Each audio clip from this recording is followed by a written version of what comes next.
So when I call an original consolidation, that is where the market is accumulating. So what I did here, I seen these two candles here, and then the body of this one, and the body of this one. So right away, my eye jumps to that because it's what? It's a smooth edge. So I want to use that as the high of the original consolidation.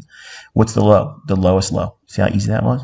So when I'm looking at the original consolidations, I'm looking for a repetitive overlapping or reoccurrence of a level that's being constantly referred back to inside of a consolidation. Now I'm anticipating the market to go higher, to go above the buy side here, and then reach up into this inefficiency up here. But I'm anticipating also that it should offer some measure of consolidation, because if it's going to do that, my premise behind swing trading is it's all on the basis of a market maker sell model or a market maker buy model. That's what swing trading is. Whether you realize it or not, whether you want to subscribe to it or not, that's what the market's doing. It's moving on the principles of running to liquidity, or it's running to inefficiencies. And if it's not doing that, it's consolidating. And if it's not doing that, it's highly manipulated, and then you're having some kind of manual intervention, some kind of shock and awe, surprise rate announcement, some kind of wartime event, something that would destabilize the marketplace that you can't and I can't predict before it happens. So this area here is where I'm framing that. You can see still, look how many times it's referring to that same level that's based over here. So when I'm looking at consolidations, I'm looking at levels that constantly repeat.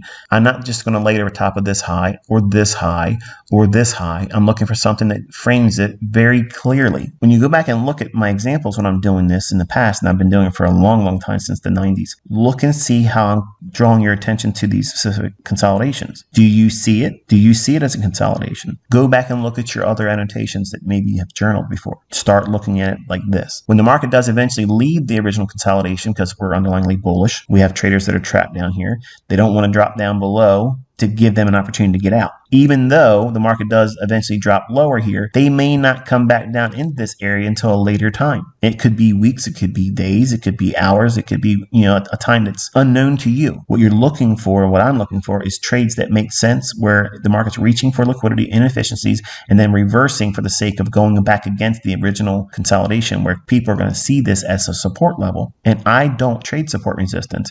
I attack support resistance, and I use inefficiencies as targets or means of entry to trade against those same ideas. When we can frame the original consolidation properly, then once we leave it, how are we leaving it here? Look at the body right there. Yeah, we had a wick here. We had a wick right there too. Look at the body staying inside that original consolidation. See that? That's characteristic to algorithmic price delivery.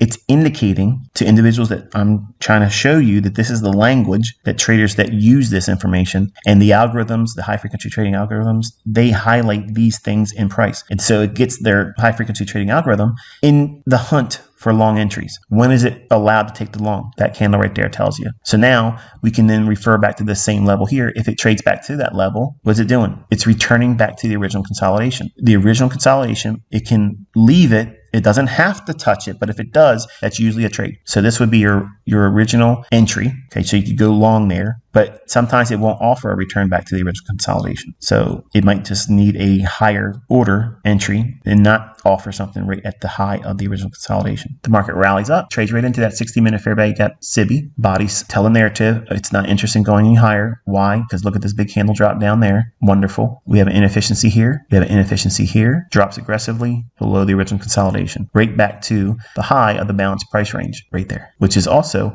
just below that old low right there that make these relative equal lows what? Suspect for sell side. So sell side liquidity resting below there, that's the draw. If it's going to go well beyond the low here, where the original consolidation's sell side liquidity would be resting. So in layman's terms, what we're saying is it's building up a lot of interest to go higher. Then it rips higher, comes back down, gives one more chance. Okay, one more chance, then takes off, takes above this high here, then reaches up into the inefficiency. Then at that point, does it indicate that it wants to go lower? Because if you're bearish and you're extremely bearish to the degree where you think this is a good entry point, you could sell up here as it does that. But eventually the idea was to draw back down into this area here. But if it goes below this, how far can it go? There's no inefficiency over here. It's these relative equal lows, and that's where the market drops to.